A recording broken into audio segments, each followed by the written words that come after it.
Hello, and thank you for tuning into Spiritual Wake Up Call. I'm your host, Marilyn Tennant. It is, and I can't believe this, the final episode of season 2. I'm going to be taking a little break this winter. I'm going to be working back in the hospital for a little while, and then I'm going to come back in the spring. So look for me at the spring equinox for some new episodes. I'm going to have a whole new reinvention of this podcast. I can't wait for you to see it. But for now, we're going to celebrate this season 2 coming to a close. It was a great season. I want to thank all my guests for coming. I want to thank all my listeners for coming to listen, coming and joining me throughout the fall. This has been a really special season, and I wanted to make a collaboration of some of my favorite points that came across. And you didn't get to see these. These are all clips that were cut out. So we got Victor Manzo. We talk about law of mirroring, and we talk about the spiritual aspect. What is the science behind it? So we get into the science of that, what's happening when you see law of mirroring occur, why your brain focuses in on that. And then we talk with Donald Deadwylar. I talked about my political trauma in the past, so it's kind of controversial because I kind of talk about why I don't like participating in it anymore, and that is slowly healing, but there's a little backstory there. And then also we have Scarlet Porretta because that was just a really cool episode that we talked about haunted houses and all things haunted and Halloweeny. And we also bring back Michael Harris on his conversation with us on quantum healing, and he shares his experience with Bikram, and he went to this famous yoga studio to practice with Bikram, and it's just an interesting experience that he shares. So for the last time this second season, let's get ready to open our hearts, open our minds, and see what's inside.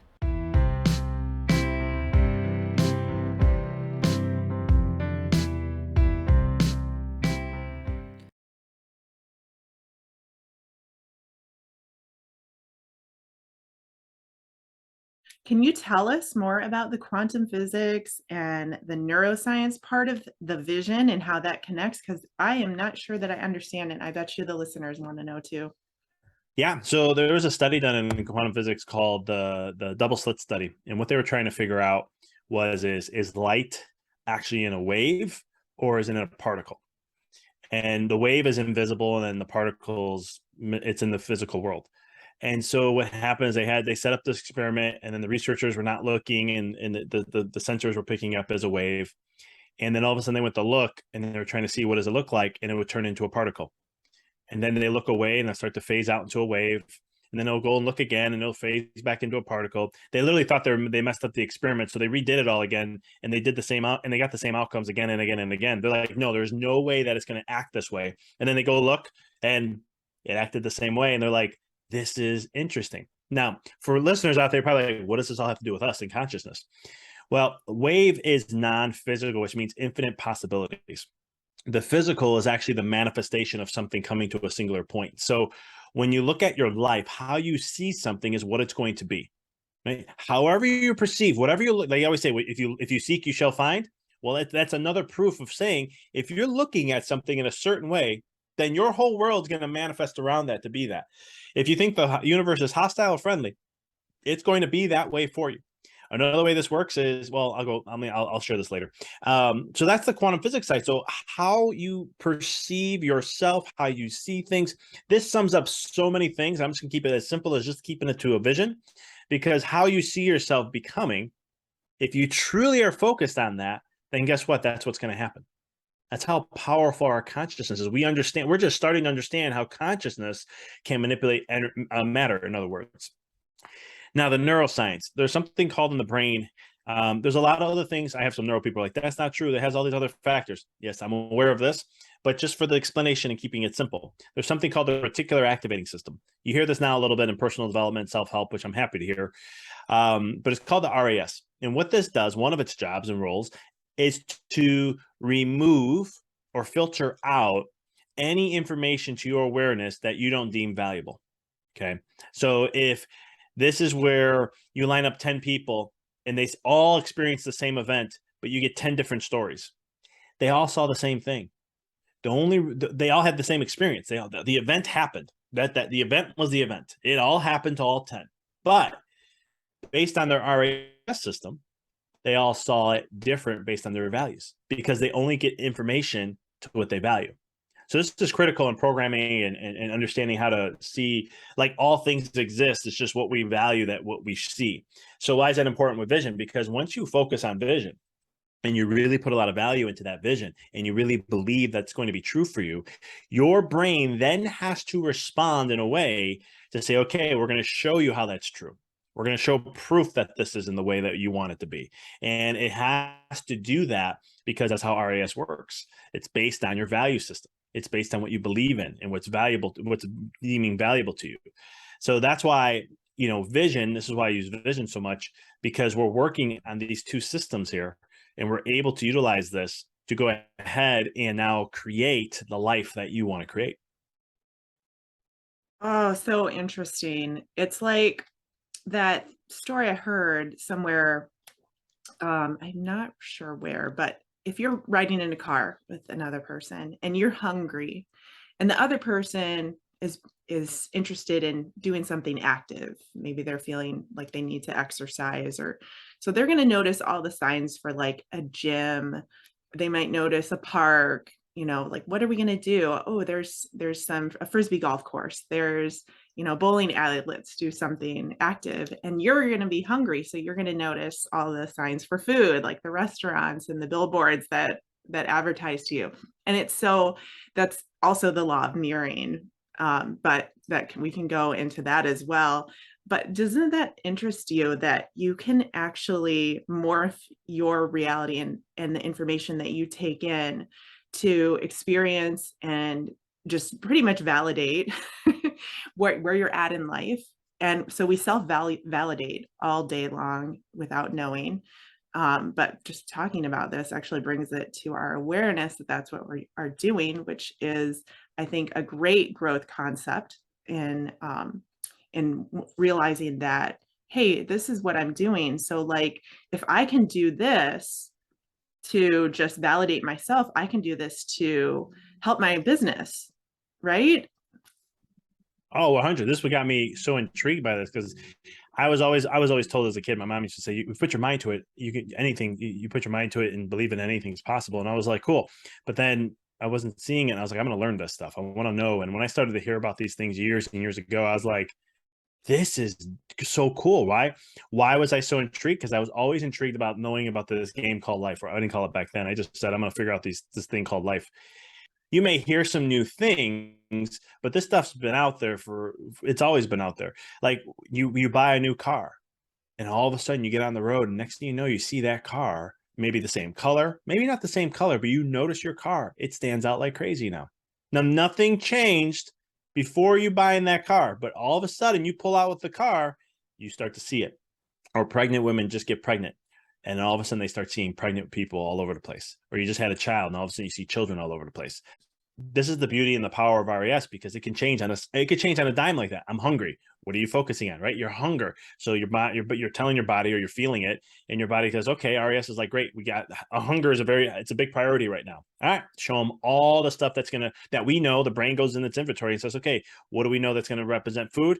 We need to bring that to the consciousness. So it pays attention to that. And so, can you do this with success? Can you do this with every other thing in your life? Absolutely. Absolutely. Because the thing is, it doesn't matter what happens in the economy, it doesn't matter what happens in the markets, it doesn't matter what happens anywhere, because they always see opportunities, they will see the opportunities to grow. This is why behind that many millionaires come out of the Great Depression. And once you start to understand these things, you can't be controlled by the world anymore, because then you realize what's really in control. And it's a different paradigm to think in this way, But at the same token, when you understand the rules, then you just got to apply them. And you know that everything's going to work out. It will, because this is law. It's not me creating these rules. Some people like to argue with me about this, like, but that's not true. You know, what if this happens? I'm like, listen, I didn't create the universal laws. I wish I did. I didn't live that many thousands of years. Over time, they became laws. Right? I'm like, I just know them and I just share them. And I've tested them out. I've worked on them with clients and they work. I mean, it's just, we got to get the person. It's not that it's like chiropractic. We have a saying, chiropractic works 100% of the time, but does the chiropractor, right? And I always say, these universal laws work 100% of the time, but do you as the individual? Because at the end of the day, when you really, it's all about taking self-responsibility of your life and where you're going. And again, everything's just energy and vibration and frequencies. Quantum physics is definitely showing that on so many levels.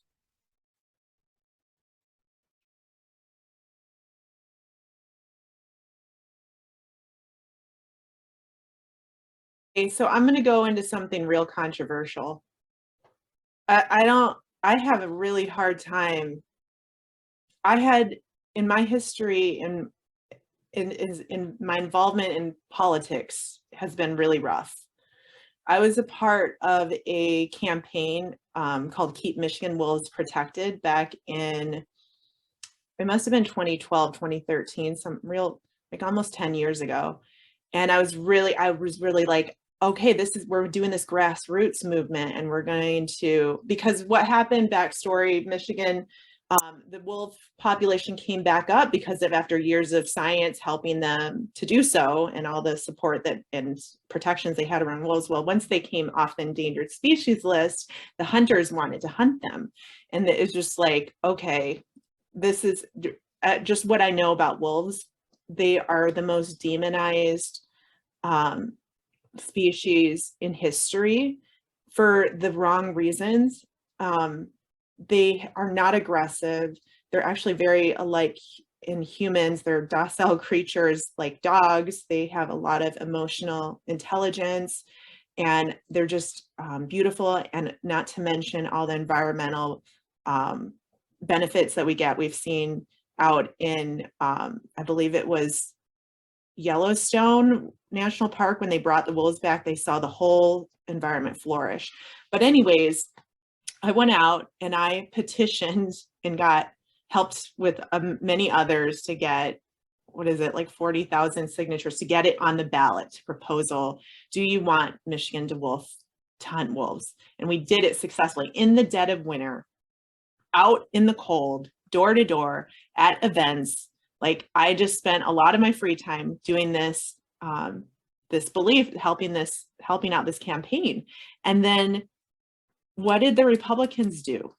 They came out and they changed the law, and they passed a law that it is not up to the citizens to vote species. The NRC was going to do that and decide what species go on the list. So they basically undid, because they put this committee full of like business owners, friends, not scientists at all, like people that they knew would put wolves right on the list. So they did that. So what did we do? We went out again and got 40,000 more signatures to get it on the ballot and said, do you want the NRC to decide?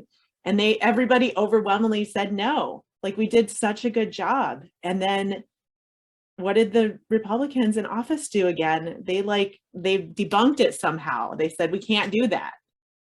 So we lost in the end. And I felt so disenchanted with the system, and I felt so powerless. And so I was like, I just like couldn't get into anything political since then. After that, like I realized, at least my belief was, I don't have any, like, I don't, there's some things that I just don't have power over. And I just have to accept that. Yeah, I think that first, I really want to commend you for actually going out and standing up for something that you believe in. And no, seriously, like, and actually fighting for it and getting as far as you did with it. Because there is this false notion, and it's a notion that is kind of pervasive in mainstream thought, that that, you know, the politicians and the I guess the elite have all the power, and because they have this power, money, influence, that what you're going to try to do is essentially inevitable. So And I think a lot of the reason that is very pervasive is because is the level of I don't want to say propaganda, but the level of information that comes out through all sources, through education, through media, through the news, radio, podcasts, all essentially have this underlying implication that unless you are an authority figure, that you don't have that your message and or that what input you have on the landscape of your environment doesn't really matter. That there's a group of people who know better than you, and know how to take care of you better than you do. And unless you listen to them, then you're a crazy person. And we see that in what you said. Like, you go out, you do these things, and just like what I believe and what has come out through the pandemic, that the government was kind of I don't want to say colluding, but allegedly colluding with organizations like Facebook and things like that to get certain policies and get certain messages pushed that would enforce the kind of things that they wanted, where if they did that themselves, it would look really bad. So they're trying to get people who, are better than you to make decisions for you. They're using corporations as go-arounds so that your vote has less impact. And that's what we see with the Republicans. And I think what, or the Republicans in your story, and I think what we really need to recognize is that that's not just a Republican thing. That is, I mean, Joe Biden is in office right now, and that's happening right now. Yeah. So what people who consider themselves the powers that be tend to do is create corporations that act as go-arounds to remove the impact of your vote. And that's not just conventional corporations like that we understand, like the Facebooks or the whatever. It's also corporations like the FBI, they're still corporations, but they're corporations that have been endowed with federal power. But they use these corporations to go around you, so that your vote doesn't mean the same as it would if you were, they can basically say, well, this group of experts has found this information, so what you have to say doesn't really matter anymore. It's really sad. Right. Yeah, it's sad. And so, like, what do you think is the antidote to that? Because I talked to somebody and they're like, that's when you go to their house and egg at their house. They were like in a favor of anarchy. I don't know about that. No, I don't know about that one, but what I do, I think really trusting your core values and understanding the amount of power that we're talking about in this sense that you actually have, because because if you think about why they create the go-arounds, it's because they recognize that you have a level of influence that can it's like, wow, this person or this group of people can really influence the direction that I perceive that things should go. So in order to stop them from doing that, I'm going to create these organizations. I'm going to defer to these groups of people that are supposedly experts that know that, so we can say they know better than these people, so that we can get them out of the way, so that we can get what we want. The best thing that we can do is like know exactly what it is that we want, and never let their attempts deter us, and just keep bringing the truth of the situation to light. So if they're creating these organizations, or they're deferring to these organizations to try to alleviate themselves of responsibility for their actions, say, look, you're maybe go into a social media website or create some kind of campaign and be like, look, we're trying to get this passed, and these are the facts on the ground. The facts on the ground is that Republicans are trying to bypass our vote by deferring to this group of people, when we, the community, say that this is the direction that we want to head, and galvanize as much people and as much power that you much of the love consciousness that you can, to ensure that they propel their propel your agenda forward, because what humanity has as a larger group is our collective human heart consciousness. And if we can, and like things like the George Floyd situation and the Black Lives Matter protests and all the protests that have been going on with police and how they've been aggressive and to other groups of people. A lot of that has been able to come forward because videos and stuff on social media has galvanized people to say, hey, this isn't right. And that's what we need to recognize our power is. Yes. And I've seen a lot of heart-centered movement. That's the difference between things that are actually making a difference and things that are harming. Like when we saw the protests that you're speaking of, there was one neighborhood in my neck of the woods, Flint, Michigan, that did really well with that. Like the people, I don't know if you saw, I'm getting goosebumps just thinking about it. They really came together. All the people came together in love and marched and said, we're making a difference now together, as opposed to like places like Portland, Oregon, and some other cities in the country where it was riots, and destruction of property, of businesses. Nothing got done. And if anything got done, it was more hate and separation. And I think, don't go out and egg the houses. That's not going to help.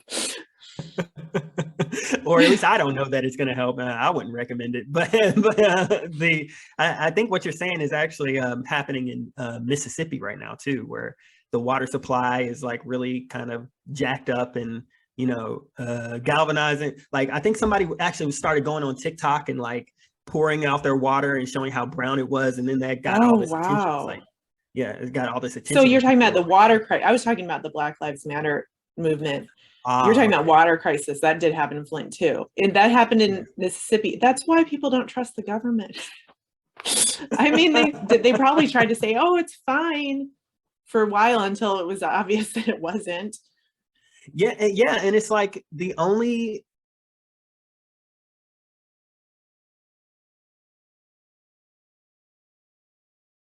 when you are in this lower vibrational state, in other words, you're dealing with a lot of heaviness in life, whether it be a divorce, financial problems, an illness, anything, they want you there. And when I say they, not the benevolent, but the malevolent ones do. And they're looking for that weak spot in your armor to infect you, and so how do you avoid that? The way that you avoid that while you're going through something difficult is really easy. And that is to surround yourself with higher vibrational things.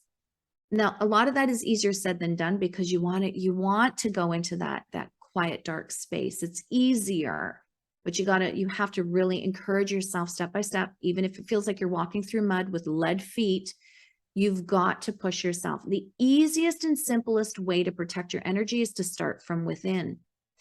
And so there are ways to eat high vibrational food. And what is high vibrational food? I know that the food industry is going to start probably criticizing me for saying this, but the fast food that you buy out there is not high vibrational. Unless you find someone where the kitchen, the chef, and they're cooking it, and you can have someone cook for you. But fast food is simple. It's fruit, raw veggies. And if you want to crack a couple of eggs or fast fry, some chicken, that's super, super easy to pan fry it. And that's if you are a meat eater. If you're not, well, there are an abundance of vegetables out there that you can very easily, make and enjoy. It's the simplicity in the food. If the food is from the sun, from the air and the water and the earth, eat it. And if it's not, don't eat it. The minute it's become processed, it starts becoming, it becomes lower vibrational, and the level of lower vibration will depend on how processed it is. Us talking about this right now is feeding into the energy, and I am aware of talking about things and keeping the energy alive and the remnants, because when I lived, the house that I owned before where I live now was haunted, but I never ever talked about it. When I moved in, I was unpacking. I was by myself unpacking this box, and I put all my medicine, all my vitamins and in the medicine cabinet and all this stuff in the bathroom. And I unpacked all of this little box and it was on the sink. And then I went in the other room and I came back and all those things that I just unpacked were back. I'm getting goosebumps just talking about it. We're back in the box. Oh, wow. And some things that happened twice. I never told anybody about it. I didn't tell my boys because my 2 young boys would have freaked out. Oh, for sure. And after I kept it a secret. It never really happened. And I tried to make a conscious agreement with this spirit that didn't want me moving in and letting them know that, this is my house now. And this is where I'm living. And, I will respect your space, and just kind of coming at it with a peaceful, understanding. Yes. So I didn't know if you had anything to say on what that was or any further insight. Yeah. Well, clearly that is an intelligent haunting because they're doing things. It is uncommon. That's an unusual sign where they actually are moving things, like you unpacked and they packed you again. That's unusual. It's not normal. So that you really had an intelligent haunting there. The fact that you had a nice conversation with them, I think is beautiful and respectful, and it would be something that I recommend. So again, you're doing it intuitively without, and this is what I think is so important, is to do what feels, natural, to us. And what I love about it is you're respecting that individual, because just because they're not there carnally doesn't mean that they're not there. So now we got to coexist, and you're having a conversation with them.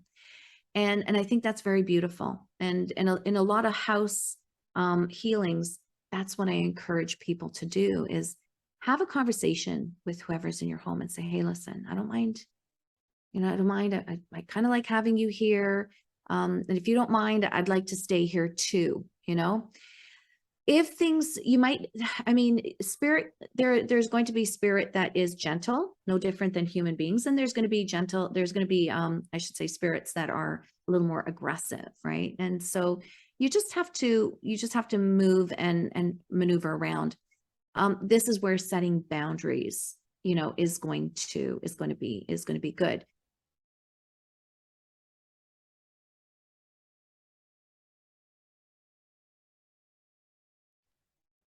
And this, I want to go back to this idea of quantum healing.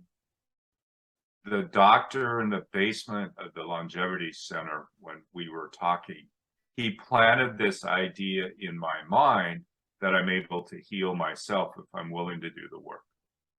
So that right there was like this huge shift, a quantum shift in my thinking. And it had been what I was looking for, but I didn't know it. That's why I walked out of the hospital. I didn't know I was going to end up there. Never heard of this place when I walked out of the hospital. But this individual gave me a story and gave me hope that I could survive and that I could be healthy again. That was 1987, 35 years ago. Again, I'm still alive. That's right. Still alive. Now, I'm going to jump a little further ahead. Briefly. I was doing some yoga. They had a yoga class there. I'd never done yoga. It was more like stretching for people that can't do anything, right? Right. Most of the people there were unhealthy. Right. So, like touching your toes was impossible. But I started doing this, and I lived in Portland. So when I went back to Portland, I started going to a gym, and I was continuing to walk all the time. I was continuing to get better. And I started going to this gym, and there was a yoga class there. And I thought, I'll go to this yoga class. And downward dog, I would fall out of it. I couldn't do anything right at first. But I really liked the way that it felt, And so I kept doing it. And then I went to another local teacher in Portland, Diane Wilson, and she was, I'll call it generalized hatha yoga. But she was in depth with it. A lot of the yoga names, I think it's just all yoga. Right. Yoga, regardless of the name that's being used to market it. But Right. and then I started getting into a lot of Ashtanga, started studying with, Nancy Gilgoff and David Swenson and some other people, and really liked Ashtanga. And then a hot yoga studio showed up in Portland in 1993, a Bikram studio, and it was hot, it was sweaty, and it was stupid, right? That was my thinking at the time. Mm-hmm. But I kept going, and I ended up having a shoulder injury from doing a lot of the downward dogs in Ashtanga and doing the jump throughs and all of that. And I was going to a sports medicine clinic in Portland, and they wanted to do surgery on my shoulder. And again, I'd have none of it. I have a lot of resistance to the medical industrial complex. And a lot of the applications, a lot of it is really good. I don't want to just make a blanket statement, but I think a lot of it is unnecessary when we understand natural healing and quantum healing. So I went back to Bikram, and within about 30 days, my shoulder injury was gone. Wow. And it was just like, wow, how did that go away? A lot of, that kind of stuff. Yeah. Just a lot of things that were happening. And there's, there's no downward dogs in that style of yoga, in that system of yoga. Right. And I was making a lot of money in the 90s, and I decided to take a couple of years off to dedicate to my yoga practice. And I wanted to study with what I consider to be a bona fide yoga master at the time. So I looked around, and there was a number of teachers. I wanted to be more in the States and in India. And I ended up going to the Bikram teacher training in 1998. And I was still in pain. And my thinking was, if my shoulder injury can go away, the rest of my pain that's just kind of there, like maybe a 1-2 type pain level, I can eventually get rid of it, because I thought that I'd have to live with pain my whole life, right? Right. And here I am in training, and people can love or hate Bikram, whatever, just because of Bikram, who he is. But here I am, teacher training, and there's a posture called standing head to knee, where you're balancing on one leg, you lift your foot up, you're holding it, you kick your leg out, bring your elbows down, you bring your head to your knee, right? Okay. And in that posture, particularly when I was on my left leg was screaming in pain. And so I asked Bikram, I said, what adjustments do I make? How do I modify? And, in his Indian way and in his Bikram way, he would say, no modification. No such thing as modification. Yeah. Just do the yoga. Don't worry about it. Forget about it. And it was just like, no, Bikram, you don't understand. It hurts. And so I had this perception at this moment that this yoga master dude from India didn't know what he was talking about. And so for a few days, I wanted my money back from the training. And he said, Michael, no money back. He says, why you worry? Don't worry. Forget about it. Just do the yoga. And so I ended up, I would be mostly in the back row for the next 10 days or so. And then one day I was up in the middle of the room, and I was doing the posture, the standing head to knee, and I was coming into this posture, and there was no pain. Wow. No pain. And I remember being in the full expression of this posture and having tears coming down my face, because it was just like this release. Oh, wow. Right? The quantum leap. A quantum leap. Yeah. And again, it was a shift in my mental thinking, my spiritual thinking, that allowed me the space to heal, that revealed that place to heal.